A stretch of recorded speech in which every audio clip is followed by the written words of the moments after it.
Queridos irmãos e irmãs, esse texto é o que a gente poderia dizer o clímax de uma tese que, de maneira muito enfática, é defendida por Tiago aqui em toda a sua carta. Tiago, nesse ponto, revela um incômodo profundo, que, como disse a vocês anteriormente, perpassa toda a carta, em todos os seus capítulos, quanto à dissonância entre a declaração da fé, a profissão de fé, e o que acontece na prática da vida de cada um dos crentes. Então, esse é o ponto em que Tiago vai fundo e de maneira super aguda com a espada da palavra de Deus para manifestar esse seu incômodo e a impossibilidade de se descolarem fé e obras. E para a gente poder, quem sabe, entender melhor o conteúdo desses versos aqui, a partir do verso 14, outra vez, me permitam aqui tentar, de modo um pouco mais didático, sugerir 3 segmentos desse pensamento descrito aqui por Tiago a partir do verso 14. O que Tiago faz em primeiro lugar, e isso nós vamos ver aqui e reafirmar, é a afirmação de um argumento teológico, diferentemente do que vimos na semana passada ou na mensagem anterior, quando Tiago declarou um mandamento. Aqui nesse ponto ele afirma um conceito evangélico, bíblico, cristão, um argumento teológico muito afirmado e reafirmado, e repisado e rebatido com todas as letras, para não deixar a menor dúvida do que Tiago, ou a que Tiago se refere. O argumento. Segundo lugar, como de resto em toda a carta, Tiago elucida esse argumento, esse conceito apresentado com 3 exemplos. E aqui há muita surpresa no exame desses exemplos. Ele abre o argumento e o conceito para que ele fique bem claro e o elucida na apresentação e discussão de 3 exemplos.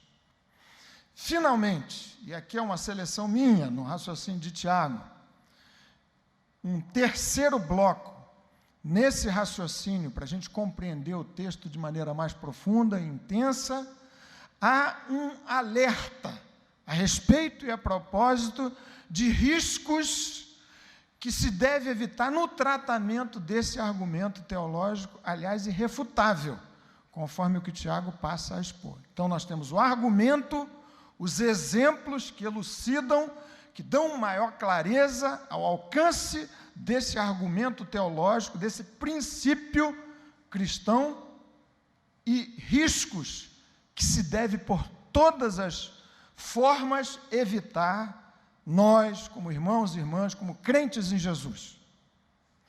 O argumento aparece claríssimo no verso 17, em particular no verso 17 e no verso 26. Tiago diz assim, vocês podem acompanhar comigo: assim também a fé, se não tiver obras, por si só está morta. A fé, se não for acompanhada de obras, diz Tiago, é morta. O termo usado é necros, que significa alguma coisa cujo atestado de óbito já foi passado, necrosou. Fé sem obras é morta, diz Tiago.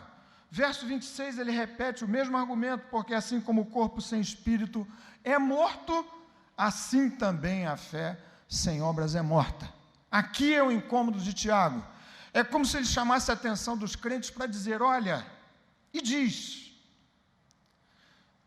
vocês não se parecem com a fé que vocês professam. Ou, quem sabe, de uma maneira mais suave, a experiência da vida, as atitudes, a prática da vida não está alinhada, não é consonante com a declaração de fé.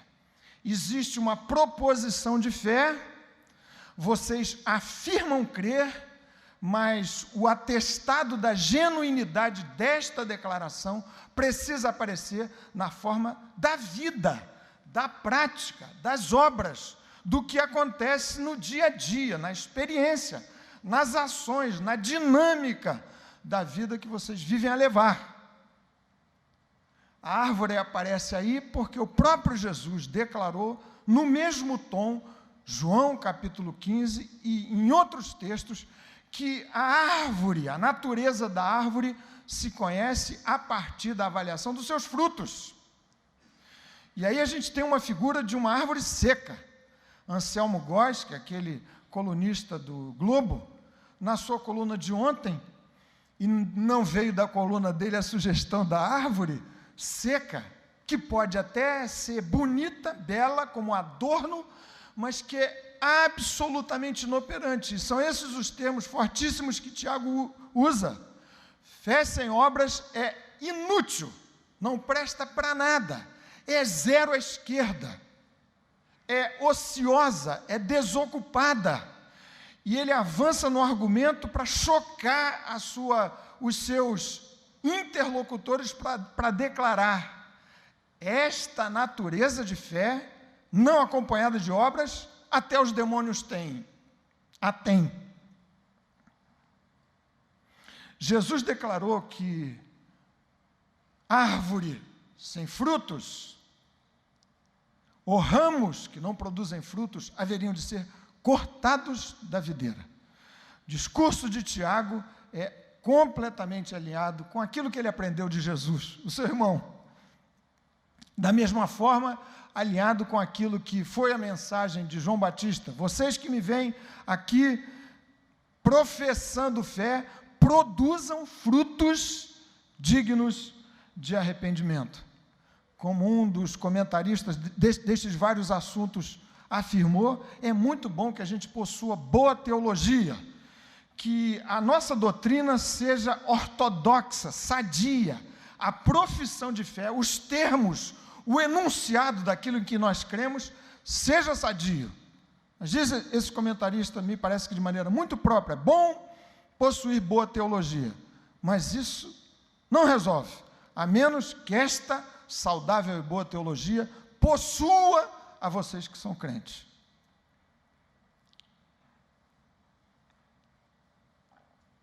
De que fé, afinal de contas, trata esse texto?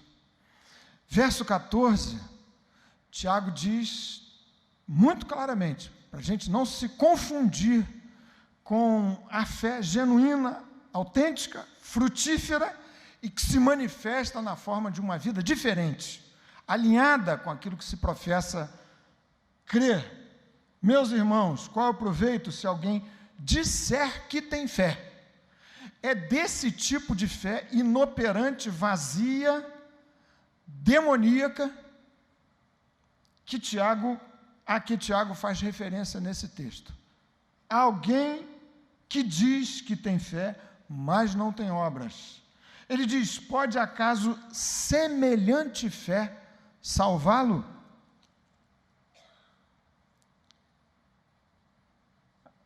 O que se poderia pensar é que o esforço de Tiago aqui, nesse texto, não é exatamente fazer ou propor um contraste entre fé e obras, mas é um contraste absurdo, impossível do ponto de vista da experiência da igreja, dos crentes em Jesus, entre uma fé sem obras e uma fé genuína, autêntica, que aparece na forma de vida nova, de vida diferenciada, de vida transformada.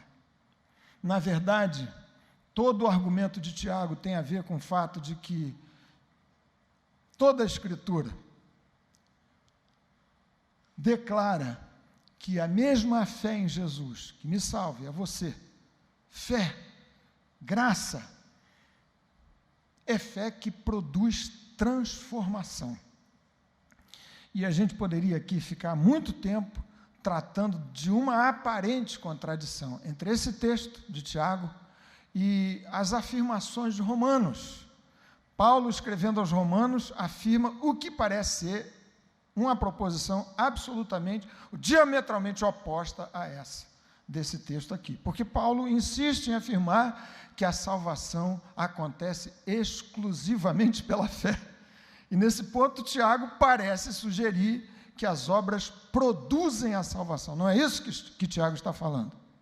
O que Paulo afirma é que não há pré-condições, que as obras, ele se refere a obras da lei, a observância, a lei de Deus não produz qualquer tipo de salvação para a minha vida e para a sua vida.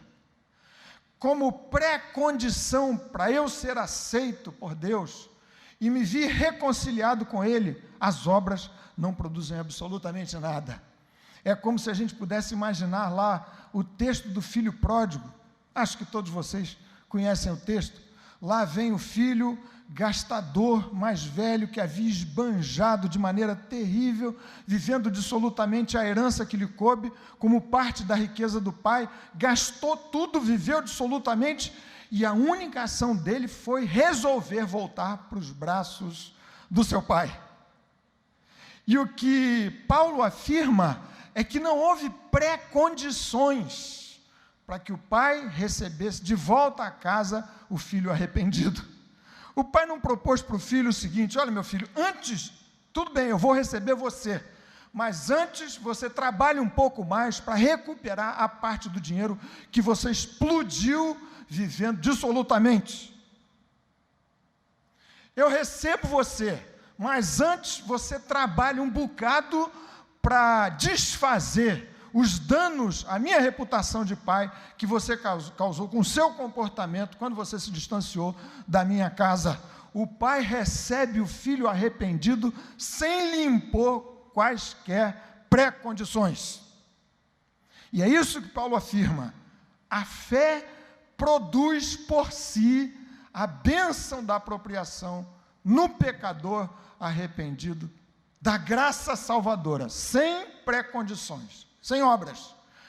O que Tiago diz é um outro argumento. Ele diz o seguinte: o filho recebido sem pré-condições, de volta à casa do pai, ao seio do pai, passa a viver no ambiente da graça que o havia recebido, no ambiente generoso do amor do pai, misericordioso. O filho reproduz esse mesmo comportamento. Foi recebido gratuitamente e, como decorrência da bênção recebida gratuitamente, passa a viver de maneira completamente diferente. Agora na casa do pai, agora no ambiente da salvação, que o recuperou, que o fez filho de novo, de certo modo dono de todos aqueles recursos, outra vez, de maneira absolutamente graciosa. São tempos diferentes. Tiago insiste em dizer: a fé que produziu a salvação pela graça precisa, se foi de fato autêntica, manifestar-se, receber não um atestado de óbito, de fé necrosada, que não produz absolutamente nada, ou que produz de maneira desalinhada com o enunciado das suas convicções doutrinárias e teológicas. O que Tiago diz é que quem foi alcançado pelas obras, pela graça, produz, manifesta o que Paulo mesmo chama de obras da graça. Nós temos estudado aqui com o pastor Antônio Carlos, fica o convite para vocês, para toda a igreja. Amanhã é dia dessa reunião quinzenal, falando da carta aos Efésios. E ali nós já vimos que o Deus que nos elegeu, nos escolheu, também predestinou o objetivo final da nossa salvação, nos fazer parecidos e semelhantes ao nosso Deus, ao nosso Senhor Jesus Cristo. Então o que Tiago diz é isso: querem atestar se a fé que professam é genuína e autêntica, olhem as obras. Exatamente o mesmo que Jesus falou a respeito da saúde da árvore. Eu falei do Anselmo Góes e acabei não citando o que ele mostrou na sua coluna de ontem. Uma árvore mais ou menos parecida com essa, 200 anos de existência, uma árvore indiana, belíssima, frondosa, mas absolutamente seca. E aquela árvore bicentenária, diz Anselmo Góes, aqui no Jardim Botânico, foi atacada por uma praga tremenda e vai ser posta abaixo, porque não produz nada, a despeito do fato de ser bela. Então, talvez você pudesse me dizer, mas, afinal de contas, o que é que isso tem a ver com a minha vida? Eu sei que você não cogita assim, nesses termos e nesse sentido, porque você sabe que isso tem tudo a ver com a sua vida, a minha vida, a nossa vida. Sobre esse assunto, anotei aqui 2 comentários muito interessantes, pelo menos me pareceram interessantes, de Calvino e de Lutero. Lutero, para quem estuda Tiago, sabe que num tempo da sua vida considerou essa carta de Tiago como uma carta de palha, de menor valor, justamente por causa da aparente contradição com a carta aos Romanos. Depois ele se recuperou na sua teologia e restaurou ao seu devido relevo escriturístico a carta de Tiago. E aqui é Calvino dizendo sobre isso. Assim como Paulo afirma que somos justificados sem a ajuda de obras, Tiago não permite que sejam considerados justos aqueles que não apresentam boas obras. Esse é o argumento. E aqui Lutero, comentando texto de Romanos e texto de Tiago. Aos Romanos, diz ele, assim, a fé é algo vivo, ativo, atuante e poderoso, de modo que se torna impossível que não produza incessantemente o bem. E sobre Tiago, esse texto em particular, ele diz assim, Lutero, quando as obras não são consequentes, ou seja, não são decorrentes da fé que se professa ter, isso constitui um sinal seguro de que não existe fé, mas apenas um devaneio morto, ao qual denominam falsamente fé. Se alguém, verso 14, disser que tem fé, mas não tem obras, é isso que Lutero diz. Aqui, meus queridos irmãos e irmãs, o que nós temos para o meu coração, para a minha vida, espero que funcione para você, é um espelho super revelador e muito indiscreto, para me expor à luz do Espírito Santo da própria palavra de Deus, a verificar a minha condição diante desse argumento irrefutável da palavra de Deus. Então, se você dissesse, e daí? O que é que eu tenho com isso? Diz Tiago, ou a sua profissão de fé vai ser desmoralizada pela prática da sua vida, ou a prática da sua vida vai ser transformada pela sua confissão de fé. É como se Tiago dissesse assim, se estes sinais autenticadores da fé que produz a salvação não estiverem presentes na vida de vocês, irmãos a quem eu me dirijo, vocês perdem o seu tempo nos exercícios litúrgicos de culto. Vocês agravam a dor de pessoas que têm menos do que vocês, porque os despedem com uma bênção casual, vá em paz, boa sorte, e não se agitam para serem os agentes da solução daquela situação que se apresenta diante da vida de vocês. E assim Tiago nos coloca diante de um espelho que me expõe minha vida, meu coração, minha ética, meu dia a dia, a prática da fé que professo como sendo minha fé no Senhor Jesus. O argumento é tão forte, eu já citei isso, que Tiago chega a dizer que a fé deste tipo e dessa natureza, há sentimento racional de que Deus é uma realidade e muitas outras verdades em torno da realidade de Deus, até os demônios têm.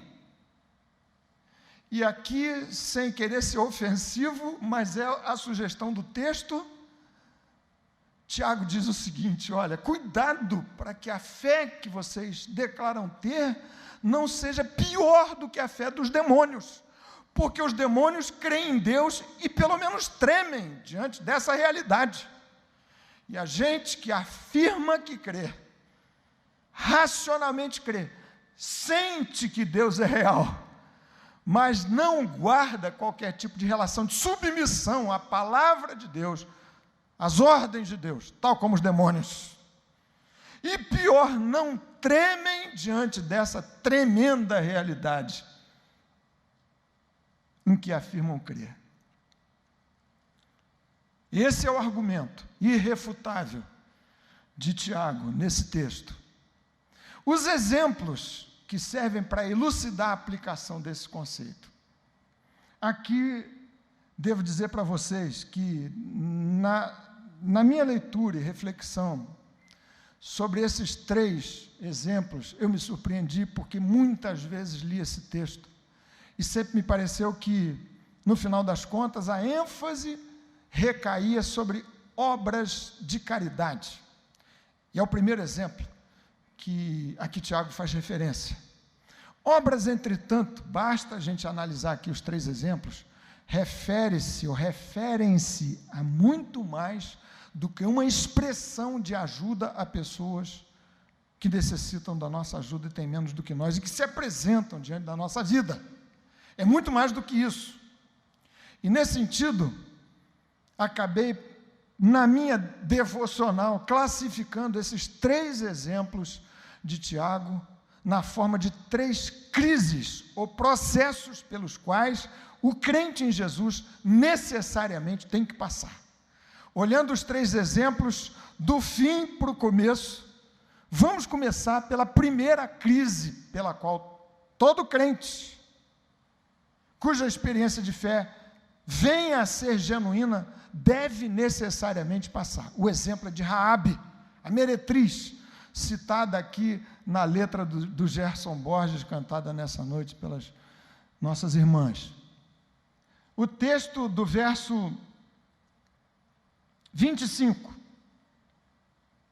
De igual modo, não foi também justificada por obras a meretriz Raabe, quando acolheu os emissários e os fez partir por outro caminho? A experiência de Raabe é o que, no meu exercício devocional, chamo de crise ou processo de conversão. O que aconteceu na vida de Raabe, uma mulher cananita, de uma terra distante, de um povo diferente, não era o povo eleito por Deus. Você, se não sabe da história, leia depois exercício, tarefa domiciliar, dever de casa, Josué capítulo 2, Josué havia sido eleito por Deus para ser o comandante do povo de Deus na tomada da posse definitiva da terra prometida, Canaã. E um primeiro enfrentamento deu-se diante de Jericó, parte da herança que haveria de ser conquistada para o povo de Deus.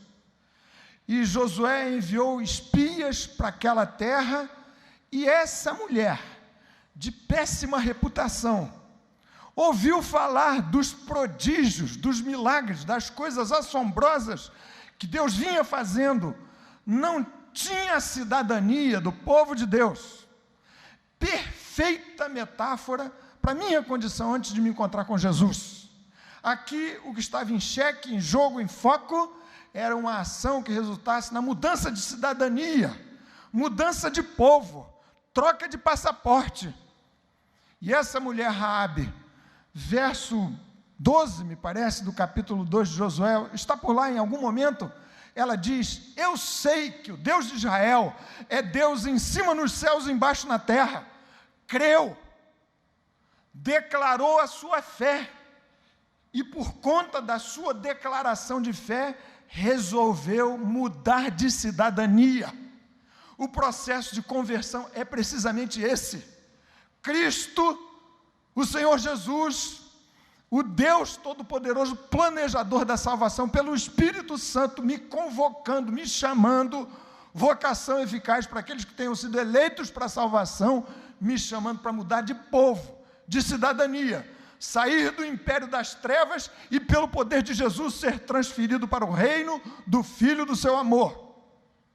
E a ação de Raabe foi cortar os vínculos, as velhas alianças. Isso ela fez. Você conhece a história? Se lembra? Raabe não somente abrigou os espias do seu novo povo, do que viria a ser a sua nova nação, decidiu pela fé trocar de cidadania. Reconheceu que Deus era o único Deus e disse: eu não quero mais ser cananita, eu quero mudar de nacionalidade. E agiu como filho pródigo, voltou para o regaço do seu pai. Assim ela fez, abrigou os espias, iludiu aqueles que anteriormente eram do seu próprio povo, para viabilizar os planos de Deus.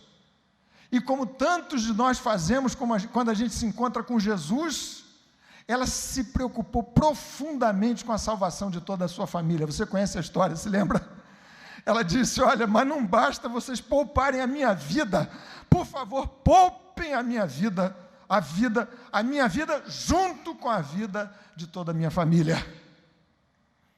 E aqui me permitam abrir um parênteses. Hoje a gente orou pelas mães, isso evoca a vida familiar, que tanta preocupação traz para o nosso coração, do ponto de vista da graça e da salvação. Vocês todos que creem em Jesus querem a salvação de todos os seus familiares, eu sei que é assim. Raabe também, mas compreendeu que a salvação da família está profundamente condicionada nesse sentido à sua própria salvação. Coisas que Raabe precisava fazer. Me parece, numa imagem muito pobre, que é parecido com aquelas instruções que eu espero que nunca se apliquem a nenhum de nós, mas que a gente recebe quando entra num avião. Se a cabine se despressurizar, máscaras de oxigênio cairão automaticamente. E com a instrução, que eu achei sempre interessante, extremamente egoísta: antes de você ajudar alguém, você bota a sua máscara. Não é assim que diz? Você já ouviu aquelas instruções? Ou você não presta atenção, como eu, em geral, não presto atenção? Você senta ali, aquelas aeromoças fazendo aquela coreografia, e você, se é bem tranquilo com o voo de avião, já está dormindo de boca aberta, babando do lado do seu colega de voo. Ou se não, tenso, você presta atenção em tudo menos naquelas instruções de segurança. É ou não é? Mas lá está dito, muito sabiamente: primeiro você respira. E é assim que você precisa agir, do ponto de vista do alcance da sua família. Eventualmente, entre nós, há gente desejosa da salvação de seus familiares. Você precisa antes respirar o oxigênio do reino de Deus. E aí vai ficar muito mais fácil você colocar a máscara da salvação, nesse sentido dessa imagem tão pobre, naqueles seus outros familiares. A crise da salvação é a crise pela qual Raabe passou, que ilustra a fé com obras, ou a fé que se manifesta. A declaração, a compreensão de que Deus era o único Deus, foi acompanhada por Raabe de um movimento, a ponto de Raabe se inserir na genealogia de Jesus Cristo. Veio a casar-se com Salmão, um homem com um nome um pouco interessante, estranho. Não é Salmão, é Salmão. Ruth participou daquela linhagem, Davi, da mesma linhagem.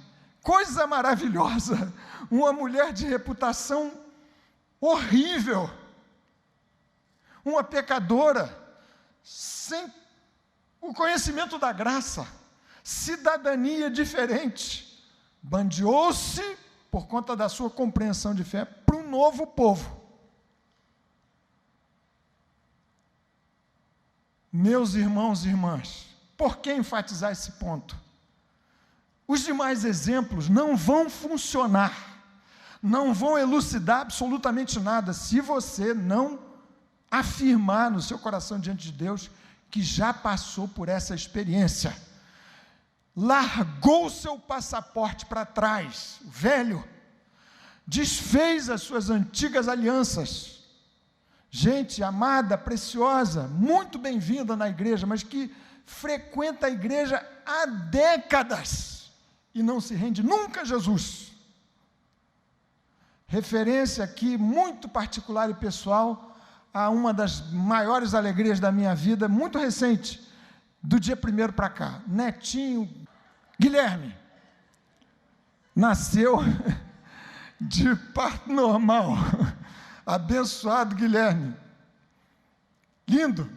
Eu já ouvi esse elogio várias vezes. Obrigado, né, pela bênção de reconhecerem que ele se parece muito com a mãe e a avó.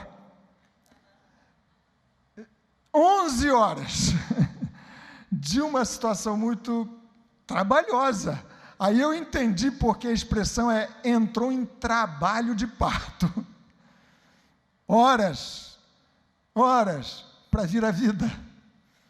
Alguns vêm muito mais facilmente, como a Maitê, que vem assim, rapidinho, não foi isso? A Tu e Monique. Outros demoram mais, mas a experiência da conversão precisa acontecer. E o meu receio é que alguns entre nós contentem-se com esse parto que não acaba nunca, nunca. Os velhos laços, as antigas alianças, um pé lá, como se isso fosse possível, e outro cá. A segunda crise a que Tiago se refere, no segundo exemplo, é o exemplo de Abraão.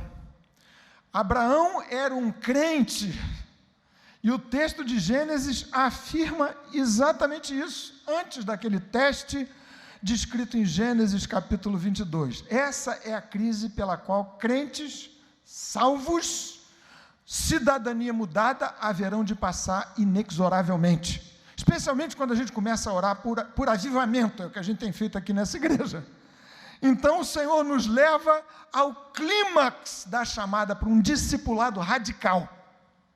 Foi assim que Deus testou o crente Abraão. E o que Tiago diz é que a sua fé, já admitida, foi julgada, por assim dizer, melhor do que isso, consumou-se. O termo significa literalmente amadureceu na experiência descrita de Gênesis capítulo 22. Então, meu irmão, minha irmã, você que é crente em Jesus, precisa testar diante do Senhor, diante da palavra de Deus, se não está sendo posto à prova no teste daquilo que chamo de discipulado radical, por conta dos textos que a gente tem lido e discutido aqui na igreja, título de um livro muito precioso do pastor John Stott. Abraão foi chamado, já crente, a depositar nas mãos de Deus o seu grande amor. Não era para se livrar de pecado na sua vida, não. Era a bênção de Deus, era o filho da promessa, era o agente catalisador de tudo quanto Deus lhe havia prometido, em que ele havia crido, por conta de cuja fé havia sido justificado. Agora, entretanto, o Senhor afirma o que Jesus, tempos depois, disse para os seus discípulos: se alguém quer vir após mim, a si mesmo se negue, tome a sua cruz e siga-me. Quem não renuncia a tudo quanto tem não pode ser meu discípulo. Quem não renuncia significa troca de prioridade nos amores melhores e mais nobres da sua vida. A crise do discipulado radical tem chegado à minha vida e à sua, quando nós começamos a orar por avivamento nessa igreja. Eu sei que isso não é de hoje. Pastor Josué capitaneou horas de oração aqui, e os pais dessa igreja fizeram isso tantas vezes, e agora desejamos outra vez: ó Senhor, aviva a tua obra na nossa vida e no nosso coração. E então o Senhor nos espreme, gentil e docemente, mas de maneira muito séria: quais são os seus grandes amores? significa dizer que, eventualmente, você, bem-sucedido profissional, vai ter que passar alguns apertos, às vezes apertos sérios, no sentido de que sua carreira não será tão brilhante, luzidia, quanto poderia ser, por conta de uma chamada e de um atendimento radical à chamada de Jesus. Menos conforto na vida. Perdas que representem privações, restrições, naquilo que poderia ser uma jornada muito mais tranquila, com tempo para si e para os seus. O Senhor chamando você para o teste do discipulado radical. E esse teste, e estas obras, revelam a fé dos que são capazes de, diante da chamada ao discipulado radical, a entrega dos nossos maiores amores, por mais nobres que sejam, diante de Deus e a favor do grande amor do Senhor. A essa chamada, a nossa resposta tem que ser, a gente precisa aprender a ser assim, a agir. Estas são as obras a que Tiago faz referência. Senhor, eis-me aqui. Eis-me aqui. É a profissão de fé que avança para ações de abertura de mão dos seus grandes amores, torno a dizer, para recebê-los de maneira muito mais livre e governados pelo nosso amor ao Senhor, sobre todos os nossos outros amores. Aquele lugar, Monte Moriá, passou a se chamar Javé Jireh, Deus proverá. Deus proverá. Convicção no amor de Deus e no poder de Deus fez com que Abraão passasse no teste autenticador da genuinidade da sua fé. A sua fé amadureceu nesse episódio. Finalmente, Tiago ilustra obras como decorrência da fé genuína e autêntica, como aparece aí no verso 15 e no verso 16. Vejam comigo. Como disse a vocês, sempre me pareceu que a ênfase estava nesse exemplo. Ações de caridade. Se um irmão ou irmã estiverem carecidos de roupa e necessitados do alimento cotidiano, e qualquer dentre vós lhes disser, ide em paz, aquecei-vos e fartai-vos, sem contudo lhes dar o necessário para o corpo, qual é o proveito disso? Meu irmão, minha irmã, esse exemplo é uma espécie de capa, de epiderme, de periferia reveladora de que nossa vida passou com sucesso pelas crises e processos anteriores. Conversão, a experiência de Raabe, entrega dos seus grandes amores para Deus. Aí você passa facilmente nesse teste. É o amor ao próximo sendo levado às últimas consequências o tempo todo. E aqui, abrindo um parênteses, vejam que o exemplo que Tiago trouxe para elucidar o seu argumento trata da experiência da igreja. Ele disse, se algum irmão, as obras de caridade, a assistência mútua, constitui mandamento, parte integrante da nossa missão, mas a ordem, há regras, há orientações muito claras nas Escrituras, não é para a gente fazer e promover uma ajuda, desculpe o termo, aloprada, de qualquer jeito. Paulo diz, os irmãos têm precedência, fazei o bem a todos, mas principalmente aos da família da fé. E escrevendo a sua segunda carta a Timóteo, ele orienta a ação social na vida da igreja. Por isso os diáconos foram constituídos. Não é fazer de qualquer jeito, de qualquer maneira. Tem ordem, tem organização. E escrevendo aos Tessalonicenses, ele diz, olha, tem gente que aproveita, se encosta na boa vontade, no espírito caritativo da igreja. Cuidado com esse tipo. Se alguém não quiser trabalhar, também não coma. Ele orienta como as coisas devem acontecer. Mas, enfim, há aqui um toque sério a manifestar a autenticidade ou não da minha experiência de fé. Será que alguns têm passado pela rota da minha vida e têm recebido um vá em paz? Ou uma oração? Vocês sabem, temos falado daqui, que nossa oração será tanto mais eficaz quanto mais eu, que oro, me apresentar diante de Deus, dizendo: Senhor, eis-me aqui, se quiseres me usar como agente de resposta a esse meu clamor a favor de outros.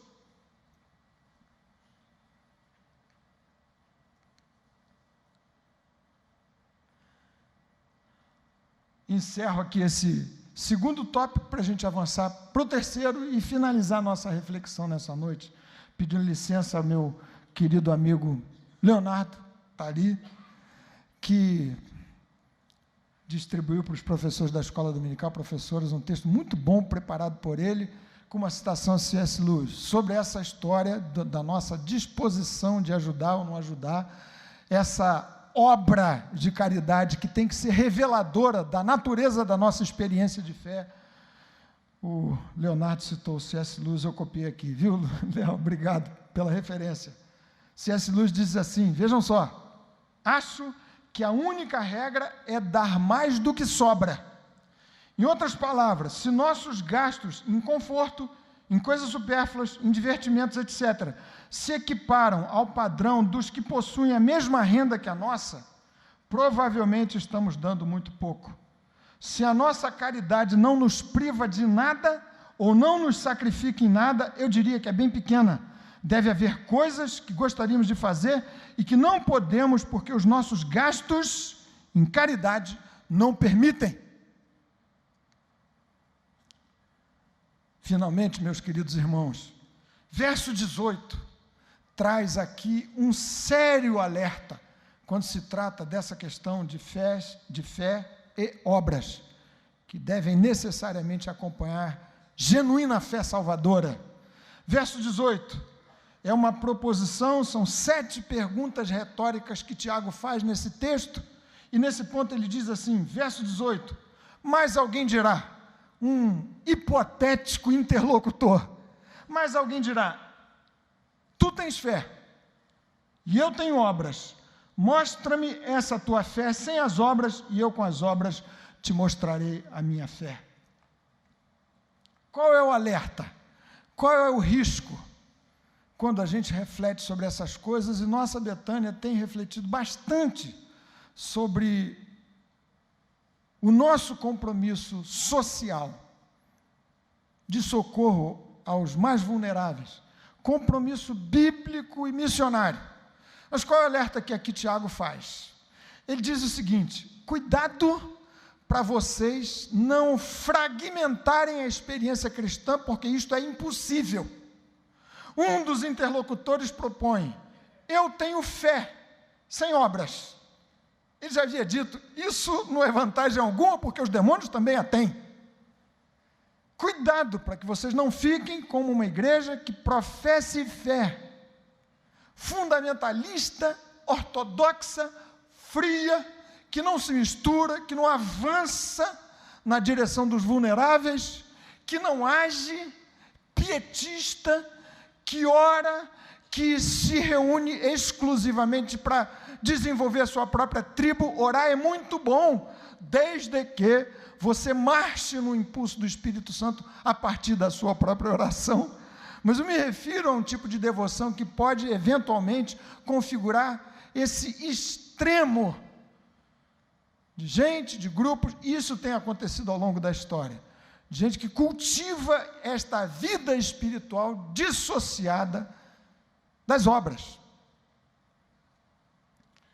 De outro lado, o risco é o de super enfatizarmos esta face da nossa ação missionária, ação social, ajuda para os pobres, intervenção nos sistemas corruptos e pecaminosos estabelecidos para o governo dessa sociedade, a ponto de, lá no extremo, nos descolarmos da nossa chamada essencial como igreja, como cristão.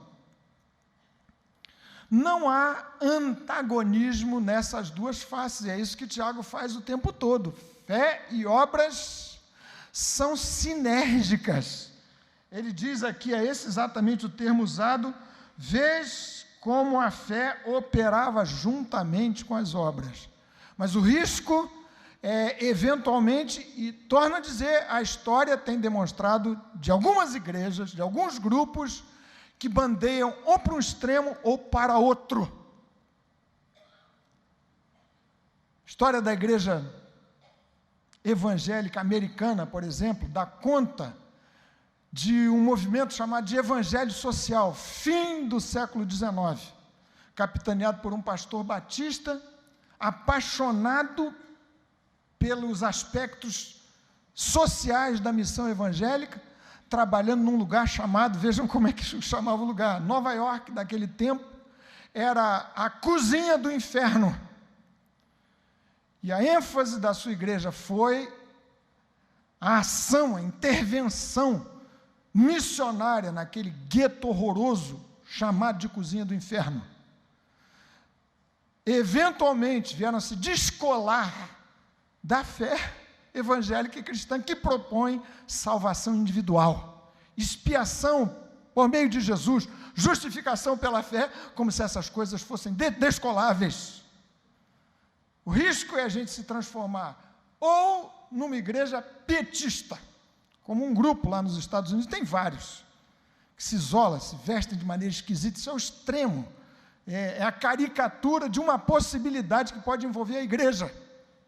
Ou o outro extremo, lá pelas tantas, nos virmos como uma espécie de partido político, de agência de promoção do bem-estar social, quando nossa chamada é para fazermos discípulos. A questão é que o discípulo de Jesus se incomoda profundamente com o aspecto de justiça social. Não fica parado, mas existe uma ordem de precedência outra vez. O avanço do reino de Deus tem que se dar coração a coração, alma a alma. Por isso é que evangelização e discipulado tem que ser a ênfase da nossa igreja, da nossa proposição missionária. Acontece que esta ênfase não é antagônica ao compromisso com a justiça social que tem que marcar a vida dos crentes e das igrejas de Jesus. Espero, meus queridos irmãos e irmãs, que tenha ficado razoavelmente claro o que procurei aqui dizer para vocês. Esses extremos podem ser tratados, quando a gente pensa, o conceito não é meu, na igreja institucional e na igreja orgânica. Cada salvo, cada membro da igreja, cada irmão, cada irmã, representa a igreja orgânica, a igreja além do templo, gente salva cristã que muda o seu ambiente por conta da sua experiência de fé. E nesse sentido, a cultura, a política, as artes, a música, as leis, a Constituição, podem receber os reflexos, a organização da sociedade devem receber os reflexos de gente salva.